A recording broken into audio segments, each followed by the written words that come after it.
ici, mais il est habitué de la maison. Un homme qui parle bien, il est marié.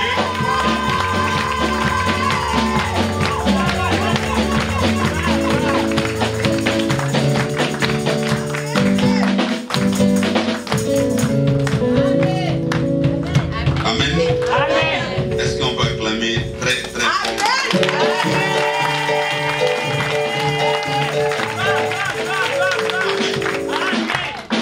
Nous voulons bénir ton Saint-Nom, tendre Père. Nous voulons t'écouter. Tu as dit toute écriture est inspirée de toi, utile pour enseigner, pour corriger, pour convaincre, pour refuter les erreurs. Dans un seul but, Père, toi de préparer ton peuple à ta rencontre. Je te prie, tendre Père, ce matin, que ta grâce, mon Père de gloire, couvre ton peuple et tu utilises ma bouche pour communiquer la vie. Laisse qu'en ce lieu que je m'efface et que tu apparaisses, je diminue et que tu croisses. Parce que la gloire en ce lieu ne sera rendue qu'à toi seul. Parce que c'est toi qui es Dieu, c'est toi qui es Seigneur. Et c'est pour toi et par toi que nous existons. La gloire te revient à jamais, Père, dans le nom de Jésus-Christ de Nazareth. Amen. On acclame Dieu. Alléluia. Amen. Je bénis le Seigneur pour ce privilège. C'est la première fois ici dans cette salle, mais pas la première fois dans cette église. Amen. Parce que ça, c'est ma maison. Amen. Alléluia. Amen. Alléluia.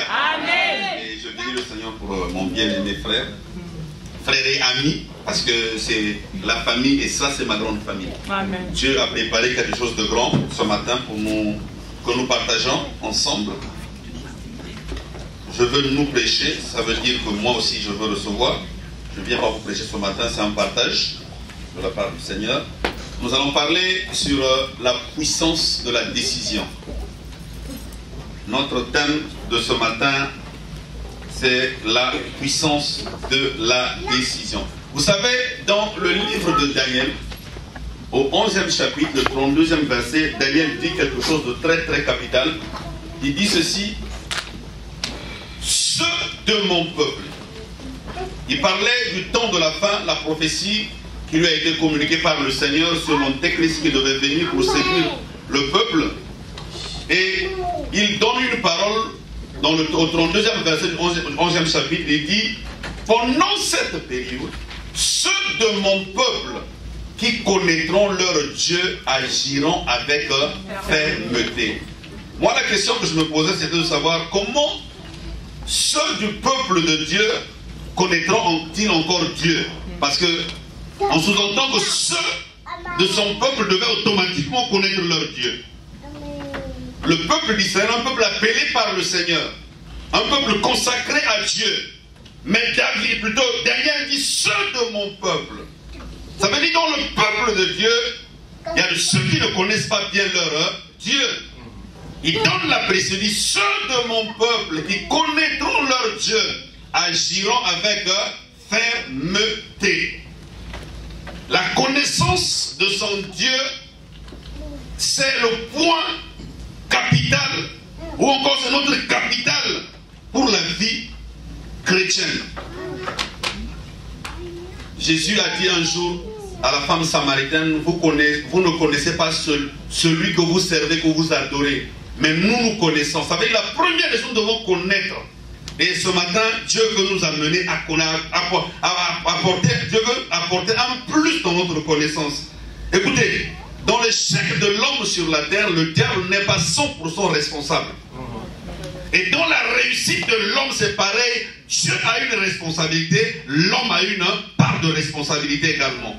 Dans l'échec, le diable n'est pas responsable à son... Dieu, la Bible dit, Dieu dit, je me tiens à la porte et je frappe. Si quelqu'un entend ma voix, ouvre.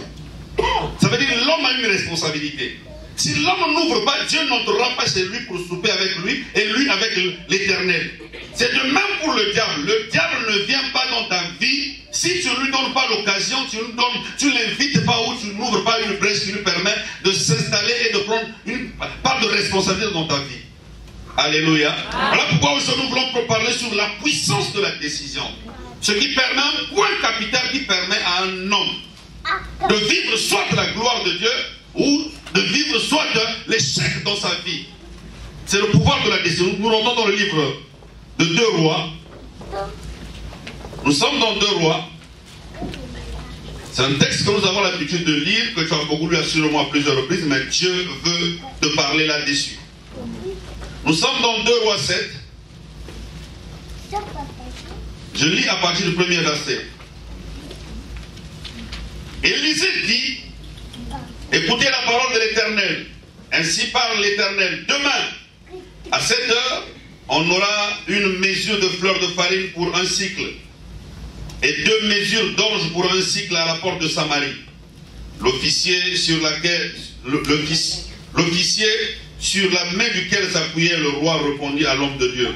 Quand l'Éternel ferait des fenêtres au ciel, pareille chose arriverait-elle? Élisée lui dit, tu le verras de tes yeux, mais tu n'en mangeras point. Il y eut à l'entrée de la porte 4 lépreux qui se dirent l'un à l'autre. Quoi restons-nous ici jusqu'à ce que nous mourons? Si nous songeons rentrer dans la ville, la famine est dans la ville. Et nous y mourons. Et si nous restons ici, nous y mourrons également. Allons nous jeter dans le camp des Syriens. S'ils nous laissent vivre, nous vivrons. Et s'ils nous font mourir, nous mourrons. Ils partirent donc au crépuscule pour se rendre dans le camp des Syriens. Et lorsqu'ils furent arrivés à l'entrée du camp des Syriens, voici, il n'y avait personne. Le Seigneur avait fait entendre dans le camp des Syriens un bruit de chars, un bruit des chevaux, le bruit d'une grande armée.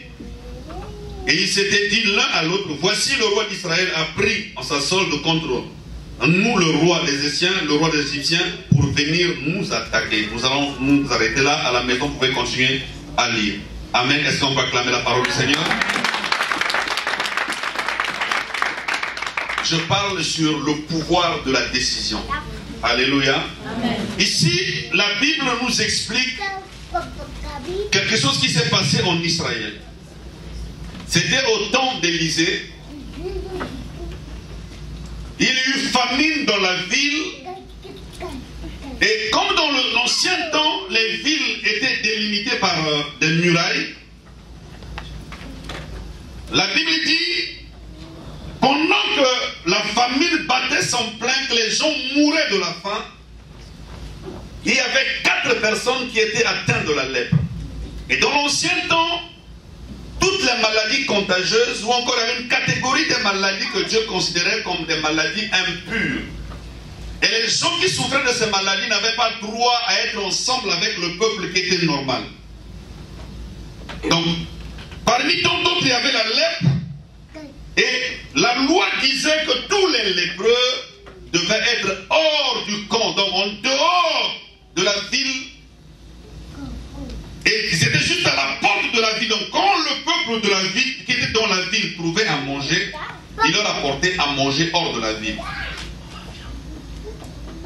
Donc, leur survie dépendait des gens qui étaient dans le village, ou encore qui étaient dans la ville. Et comme la ville là où ils dépendaient était dans la famine, eux ils subissaient également cette faim. Écoutez,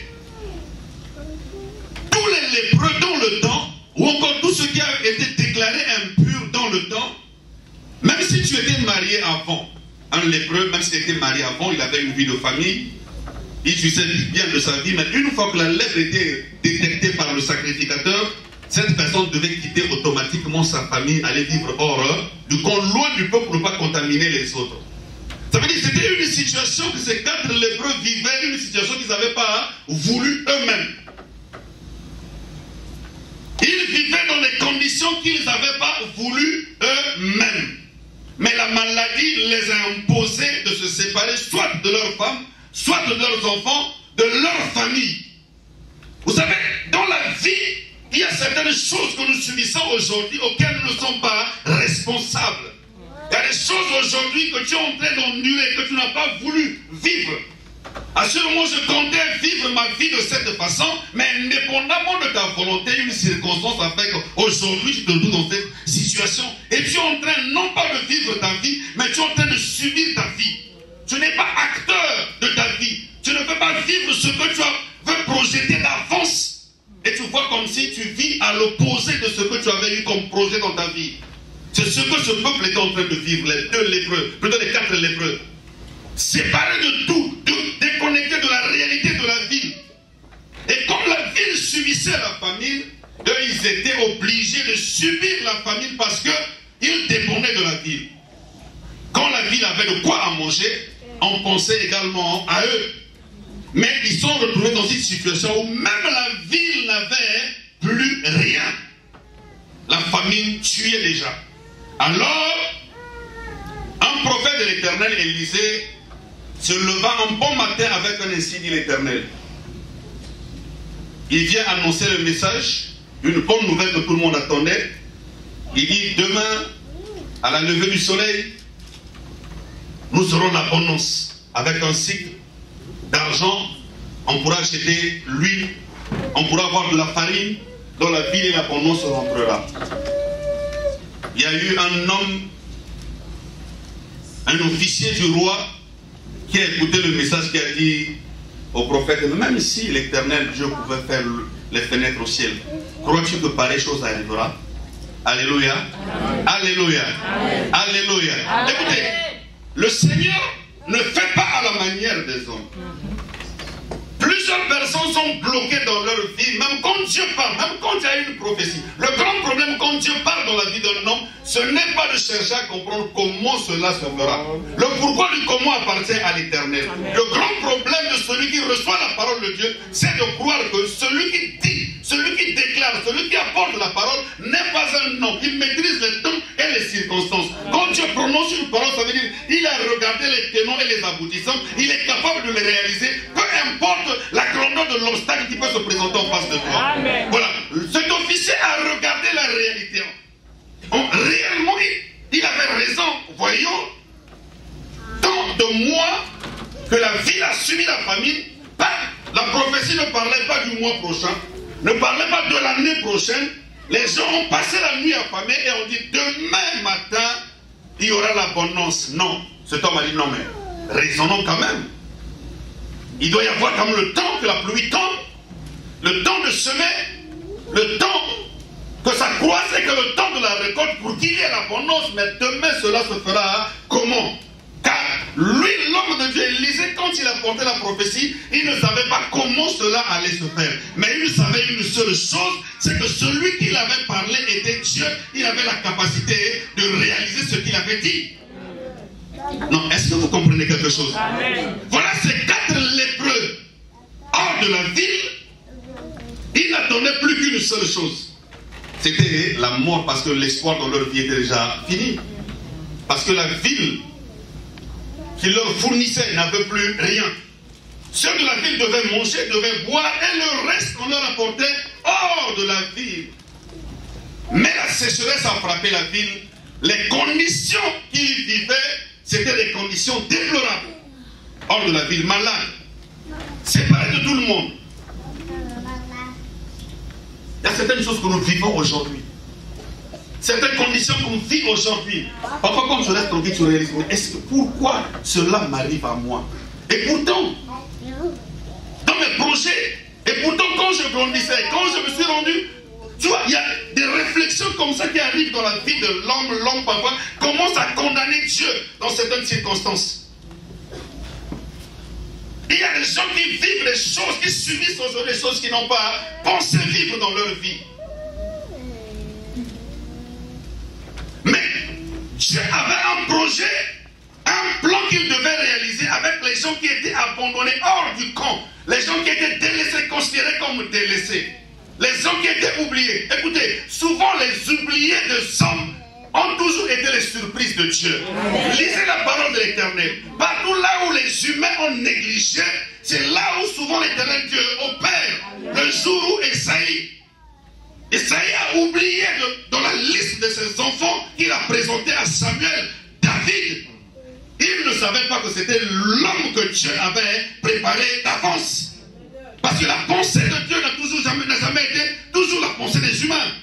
Ah, voilà Samuel qui se présente, qui dit, je suis venu mandaté par l'Éternel, c'est toi que l'Éternel Dieu a décidé faire établir un roi. Voilà Samuel qui arrive, il voit le plus grand, il dit, assurément ce sera Achazi qui sera roi. Mais dans la pensée d'Esaïe, la ville n'existait pas. Mais dans la pensée de Dieu, c'est celui qui a été abandonné des humains, c'est par lui que la solution devait arriver en Israël. Ces 4 lépreux abandonnés à leur sort, abandonnés à eux-mêmes. Non pas parce qu'ils avaient voulu, mais parce que la maladie avait fait de sorte qu'ils soient déconnectés de la ville. Et ils n'avaient pas voulu la maladie eux-mêmes, mais les circonstances de la vie ont fait qu'ils se retrouvent dans telle ou telle situation. Parfois la situation que tu vis aujourd'hui, tu pensais que le chemin que tu avais emprunté à t'amener vers la gloire, aujourd'hui tu te retrouves dans cette situation. Tu ne sais plus quoi faire. Mais ce matin, je t'apporte une bonne nouvelle. Alléluia. Voilà. Ces hommes, c'est là où est mon message.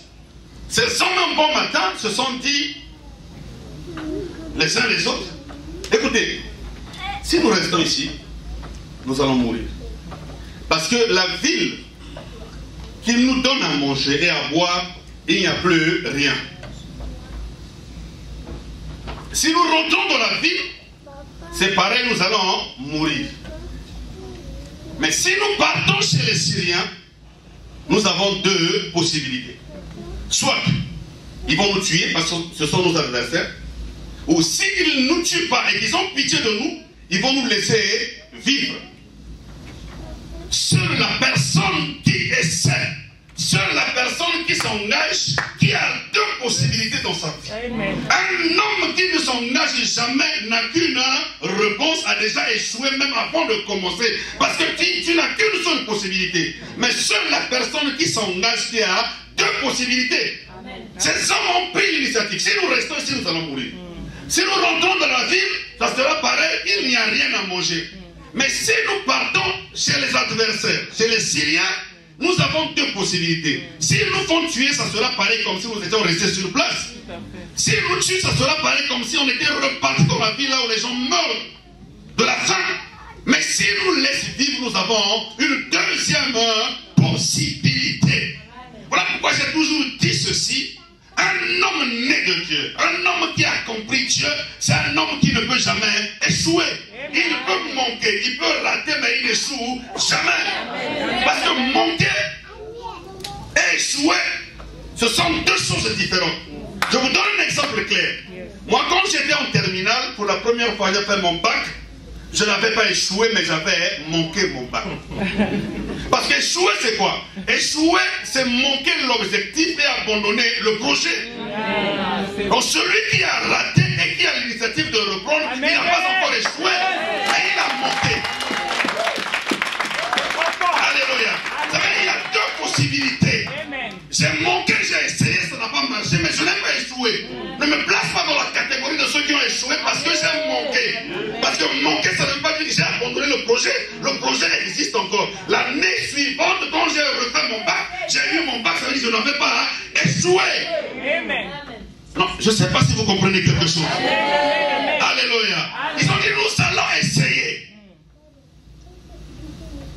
Nous allons prendre la décision aujourd'hui. Si nous restons ici, écoutez, tout homme qui est appelé à réussir dans la vie doit commencer par ce qu'on appelle de prendre une décision. Amen. La vie est faite de décisions. Alléluia.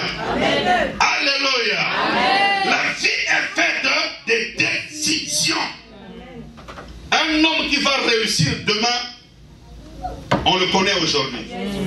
Le hasard n'existe pas. Un homme qui va échouer demain, on le connaît aujourd'hui. Je vais vous expliquer. Écoutez, ce que nous vivons aujourd'hui, ce n'est que les conséquences de la décision que nous avons prise hier. Comment? C'est vrai. Et ce que nous allons vivre demain, ça sera les conséquences de la décision que nous allons prendre aujourd'hui. Un homme qui veut être médecin demain ne peut pas se retrouver aujourd'hui dans la faculté de droit. Non! Le choix d'aujourd'hui détermine notre lendemain. Amen. Alléluia. Donc, je ne sais pas si vous comprenez quelque chose. Amen. La vie est faite de décisions. Les bonnes décisions déterminent ta réussite de demain. Les mauvaises décisions déterminent ton échec de demain. Voilà pourquoi la décision que tu prends aujourd'hui peut faire de sorte que les gens sachent si toi demain tu es appelé à réussir ou pas. Même si l'homme ne maîtrise pas ta destinée, mais ta décision d'aujourd'hui peut déterminer ton lendemain. Amen. Amen. Je ne sais pas si vous comprenez quelque chose. Amen. Voilà les 4 lépreux ont pris l'initiative, ont dit non, si nous restons ici, rien ne... Dans la ville, les gens meurent de faim. Et nous, nous dépendons de la ville. Comme nous dépendons de la ville, si la ville n'a plus rien à nous donner, alors ils vont mourir. Si nous rentrons, nous allons également mourir. Alors prenons une décision aujourd'hui. Alors c'est un autre risque et péril. Si nous partons, nous avons deux possibilités. Il y a des gens qui échouent déjà dans leur vie, même avant d'essayer. Tu regardes le problème, tu regardes ce que tu as fait. Tu dis non, non, non, non, par rapport à mes capacités là, je ne pourrais pas arriver. Qui te dit que tu n'arriveras jamais?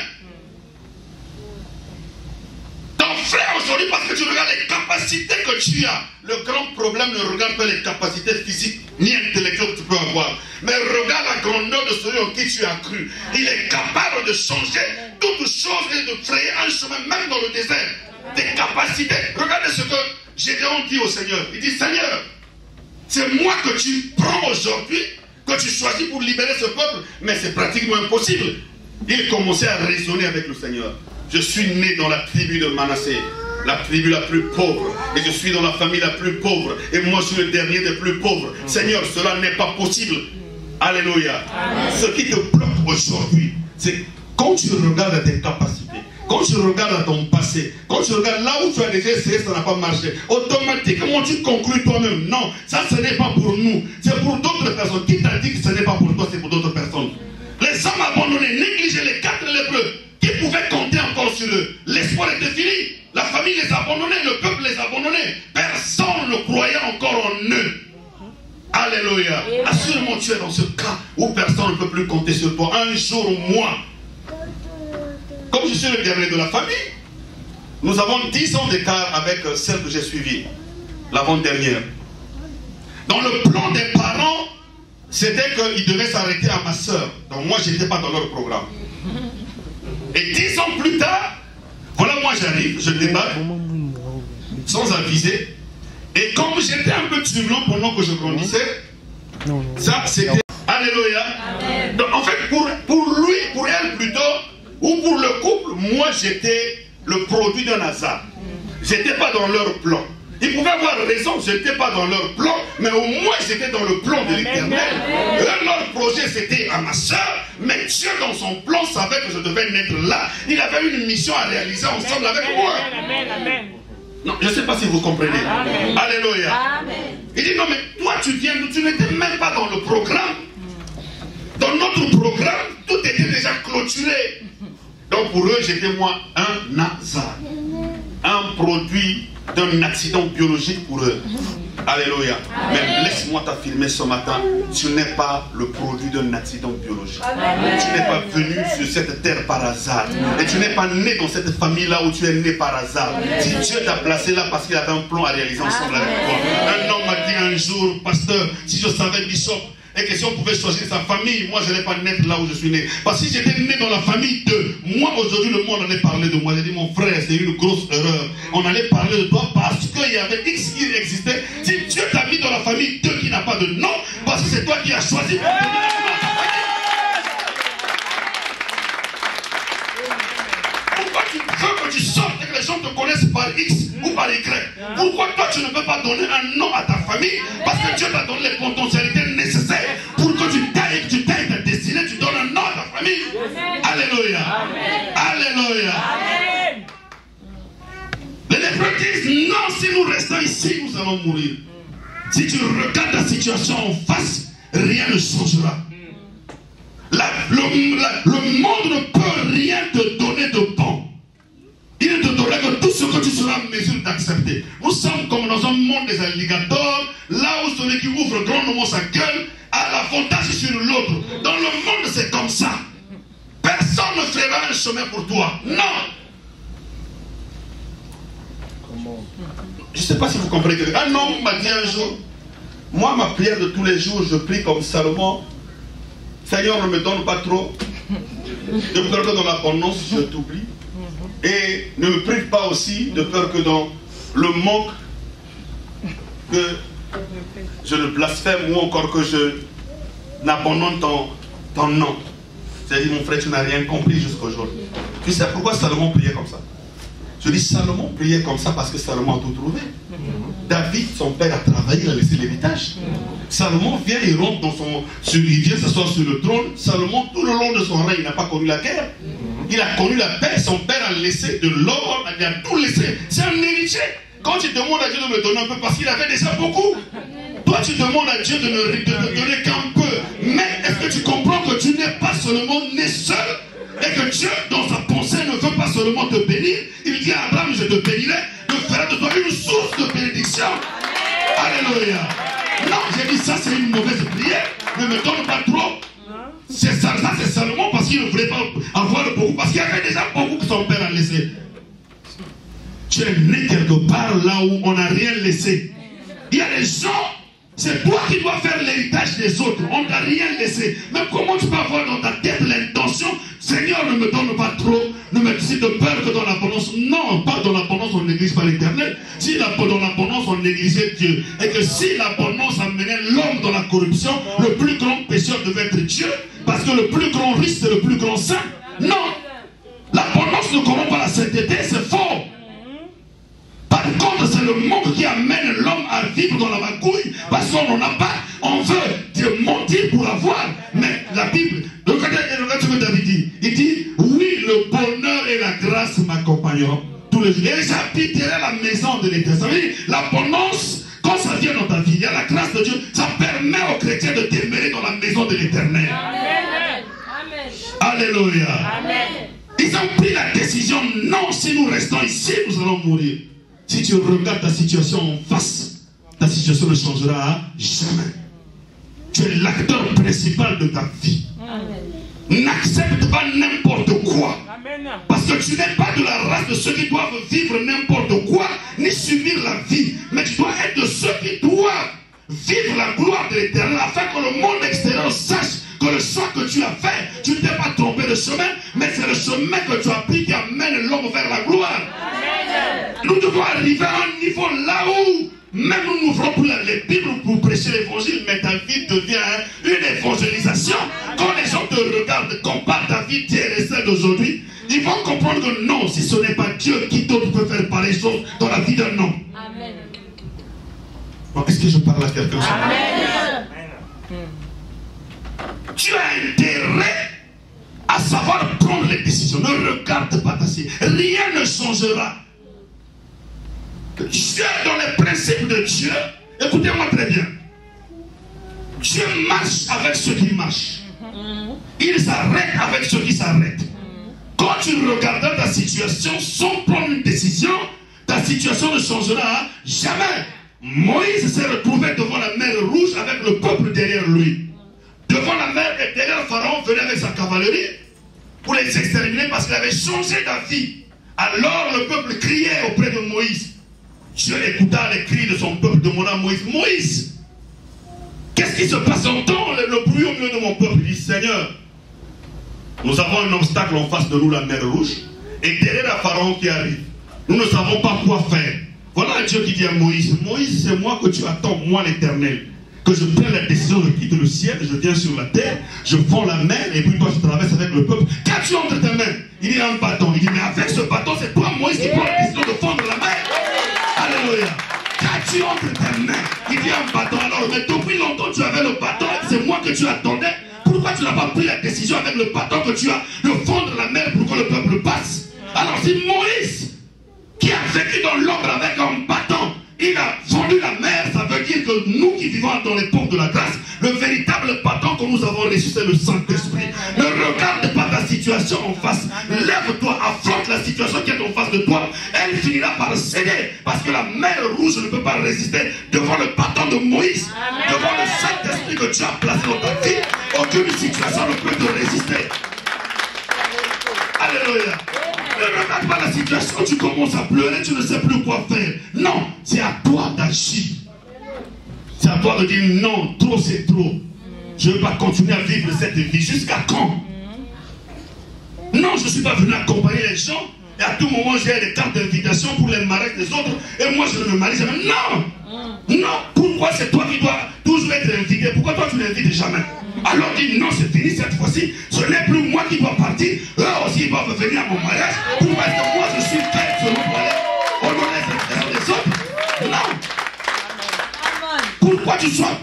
qui dois dépendre seulement des autres. Les lépreux dépendaient les gens du village. Les gens ont dit non, trop c'est trop, on dépend trop d'eux. Maintenant, cette fois-ci, il faut que les choses changent. Voilà pourquoi le jour le Seigneur a guéri le paralytique qui était à Bethesda, à la piscine. Il lui a dit, lève-toi, prends ton lit et marche. Et pourtant, il faut lui dire, lève-toi et vas-y.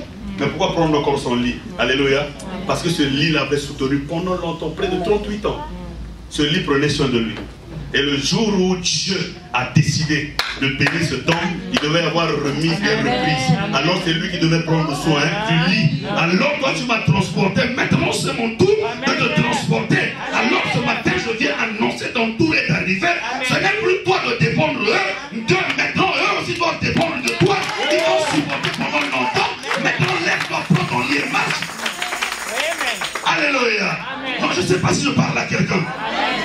Il y a un temps là où on regarde la situation en face parce qu'on raisonne.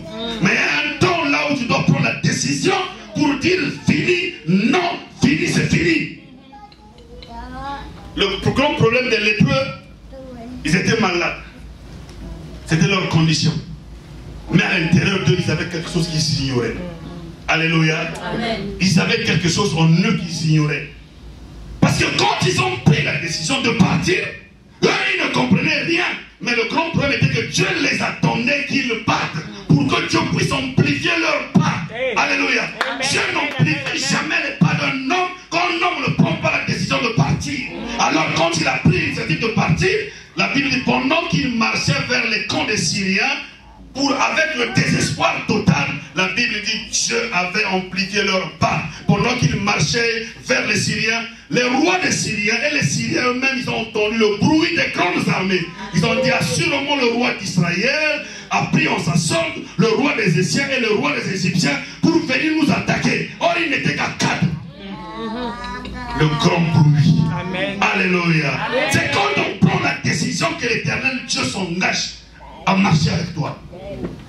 La quatrième personne n'apparaît jamais si Meshach et Shadrach n'acceptent pas et Abednego de rentrer dans le feu. En dehors du feu, la quatrième personne n'intervient jamais. C'est ça dans ta vie. C'est quand tu t'engages et que tu acceptes de partir sans regarder tes capacités physiques, sans regarder par qui peut t'aider. Non, ton grand problème ne regarde pas qui peut te soutenir, mais tu as le ciel qui est derrière toi pour t'accompagner. Écoute-moi bien, quand le ciel agrée ta décision, la terre doit t'obéir. Cela est obligatoire. Amen. Voilà, ils ont pris la décision, nous allons partir. Parce que si nous restons ici, nous allons mourir. Continue à regarder ta situation. Ça ne changera jamais. Tu attendras Dieu, Dieu t'attendra. Tu attendras Dieu, Dieu fera quoi? T'attendra. Ça c'est le principe avec Dieu. Dieu marche avec ceux qui marchent. Il s'arrête avec ceux qui s'arrêtent. Quand tu regardes ta situation, rien ne changera. Mais quand tu t'engages sans regarder, quand tu t'engages sans raisonner, quand tu t'engages tout en s'appuyant dans la parole de l'Éternel, Dieu automatiquement doit marcher avec toi parce que c'est le principe de Dieu. Un homme a dit, si tu ne peux pas voler comme un aigle, tu peux marcher comme un homme. Tu peux marcher comme un homme, tu peux commencer à marcher à 4 pattes comme un enfant. Alléluia. Ou tu peux commencer à rouler. L'essentiel est que tu te déplaces et que tu bouges. Quand tu vas bouger, Dieu sera obligé d'accomplir ce que tu es en train de vouloir faire parce que c'est sa parole. Amen. Amen. Amen. Alléluia. Ils arrivent au camp des Syriens. La Bible dit qu'il n'y avait personne. Ils ont dit, est-ce que ce n'est pas un piège qu'ils nous ont tendu? Eux, ils ne maîtrisaient rien, mais le ciel maîtrisait la situation. Eux, ils ne comprenaient rien, mais le ciel comprenait la situation. Le grand problème, ce n'est pas que tu comprennes, mais que le ciel comprenne la situation pour toi.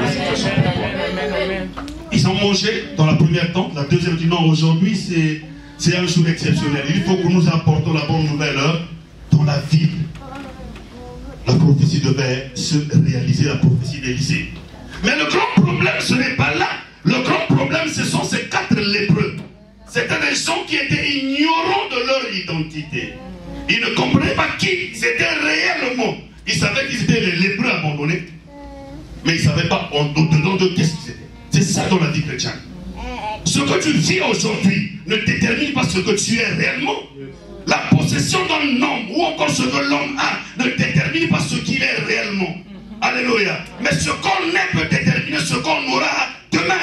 Parce que la possession, encore ce que nous subissons aujourd'hui, nous vivons aujourd'hui, ne peut jamais changer notre identité.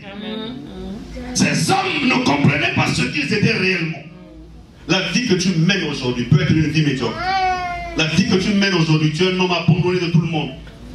Rien ne semble marcher. Né dans une famille qui subit la malédiction.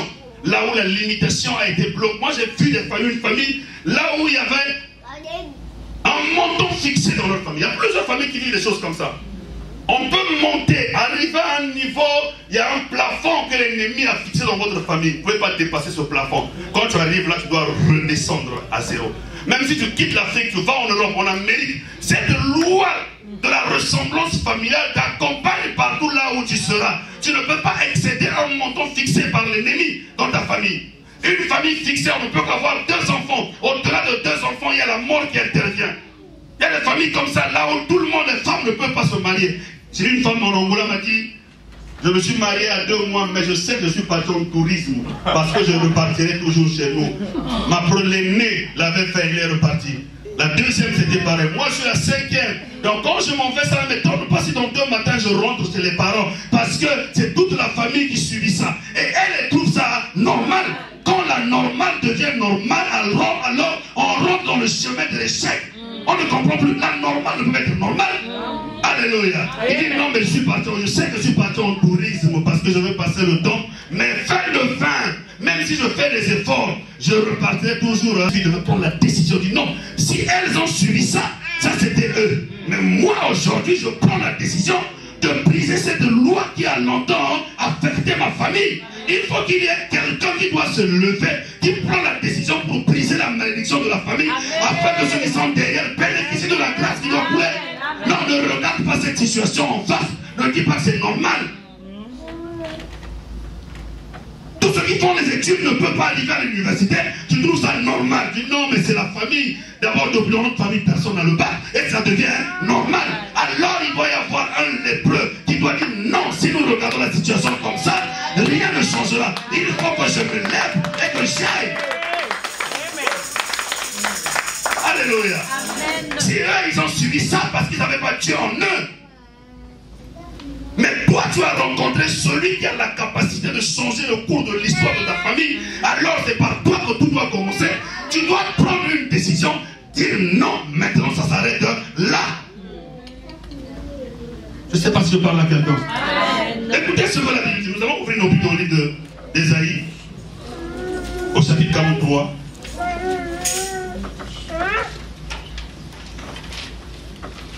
Je lis à partir du premier verset. Ainsi parle maintenant l'Éternel, qui t'a créé, ô Jacob. Celui qui t'a formé, ô Israël. Ne crains rien, car je te rachète. Je t'appelle par ton nom, tu es à moi. Si tu traverses les eaux, je serai avec toi. Et les fleuves, ils ne te submergeront point. Si tu marches dans le feu, tu ne te brûleras point. Et la flamme ne t'embrasera point. Car je suis l'Éternel, ton Dieu, le Saint d'Israël, ton Sauveur. Je donne l'Égypte pour ta rançon, l'Éthiopie et le sabbat à ta place, parce que tu as du prix à mes yeux, parce que tu es honoré et que je t'aime. Est-ce qu'on peut acclamer la parole de Dieu? Là, Dieu parle à 2 personnes en une seule personne. Écoute-moi très bien. Il parle à 2 personnes, mais en une seule personne. Quand il parle à Jacob, il dit ainsi parle l'Éternel qui t'a créé, ô Jacob. Quand il parle de la création, il parle de Jacob. Donc l'identité familiale avec laquelle cet homme est né, c'était Jacob. Et il continue à parler à la même personne. Mais il dit qui t'a formé, ô Israël. Alléluia. Amen. Il y a la création, là où il est né avec une identité. Et il y a la formation, là où il prend une deuxième identité. Donc si la première identité était faillible, si la première identité, on pouvait la maudire, la seconde identité, on ne peut pas la maudire parce qu'elle a été déjà formée. il donne la promesse, il ne parle pas à Jacob, il parle à Israël. Il dit, si tu rentres dans les eaux ne te submergeront point. Si tu rentres dans le feu, la flamme ne t'embrasera point. La flamme peut embraser Jacob. Parce que Jacob, c'est encore l'identité familiale, là où Dieu ne s'est pas encore révélé. Mais quand il parle d'Israël, c'est un homme régénéré, un homme transformé, un homme qui a reçu Dieu dans sa vie, qui a la capacité de faire les choses qu'il ne pouvait pas faire quand il avait son ancienne identité. La malédiction de la famille est liée à la première identité. Le blocage familial est lié à la première identité. Si ça pouvait me frapper parce que je n'avais pas encore Dieu, alléluia, je suis né monsieur un tel, fils d'un tel, un tel. La première identité, elle peut être frappée. Mais la seconde identité, je l'ai obtenue le jour où j'ai accepté Jésus dans ma vie. Il a transformé ma vie. Il m'a donné une autre identité. Alléluia. Et avec cette identité, Dieu me dit ceci. J'ai du prix à ses yeux. Il m'aime. Alors, ce qui m'a étonné, la Bible dit ceci. Dieu n'aime pas la mort d'un pécheur. Il veut que tout homme, tous parviennent à la connaissance de la vérité et qu'ils soient sauvés. Mais là, il dit ceci, il est capable, à cause de toi, né de nouveau, de donner l'Égypte, tout un pays, de donner l'Éthiopie à ta place. Ça veut dire que toi, né de nouveau, tu vaux 10 millions de chrétiens, de païens. Tu es prêt de sacrifier toute ta famille pour te garder. Si seul, celle-là se rassemble, complote contre toi. Parce que tu as eu pris au jeu de l'Éternel. Et la malédiction prononcée sur la famille ne peut pas avoir de l'impact sur ta vie. Non. Amen. Je ne sais pas si je parle à quelqu'un. Amen. Il dit ainsi par l'Éternel qui t'a créé au Jacob. Et ça s'arrête là. Quand il vient pour les promesses, il ne parle plus de Jacob. Il dit qui t'a formé au Israël. Voilà. La promesse est liée à la deuxième identité. Amen. La première identité, c'est ces hommes étaient des lépreux. Une identité que tout le monde connaissait. Mais il y avait une seconde identité que les gens ignoraient. C'est cette identité en toi que les gens ne comprennent pas. Amen. Alléluia. Amen. Pendant qu'ils marchaient, le jour où ils avaient pris l'initiative de partir, c'est le jour où ils ont fait tomber leur peur. Ils ont fait tomber la première identité. Ils ont dit cette fois-ci, nous allons rentrer dans le camp des Syriens. Peu importe ce qui arrivera, le grand problème c'est que nous partons. Seul celui qui s'engage qui a deux possibilités. Ne continue pas à regarder ta situation en face. Rien ne changera. Ta maladie restera ta maladie. Ton problème restera ton problème. Lève-toi, dis, finis trop. Alléluia. Alléluia. Tu peux. Et tu peux le faire. Amen. Ceux qui l'ont fait hier, ils n'avaient pas 4 mains, ils n'avaient pas 3 pieds, mais ils étaient comme toi. Et si les païens l'ont fait, eux qui n'ont pas Dieu, et toi qui as Dieu, penses-tu que là tu vas échouer? Non! Ce qui te manque, c'est que tu n'as pas le courage de te lever et de commencer à le faire. Fais-le! Dieu est avec toi et t'accompagnera. Prie cette malédiction qui a longtemps bloqué ta famille. Alléluia. Amen. Alléluia. Amen. Écoutez, la valeur d'un trésor ne dépend pas de son emplacement ni de sa forme. Écoutez, vous voyez cette maison? Elle n'est pas gardée. Mais le jour où la France va décider de mettre le trésor de la République ici, là, cette maison aura de la valeur. Il y aura des militaires partout pour garder le trésor. Amen. Parce que c'est le trésor du pays. Alléluia. Amen. Donc ce qui est important, ce n'est pas la forme. Ce qui est important, ce n'est pas l'emplacement. Mais ce qui est important, c'est le contenu. C'est ça avec le chrétien.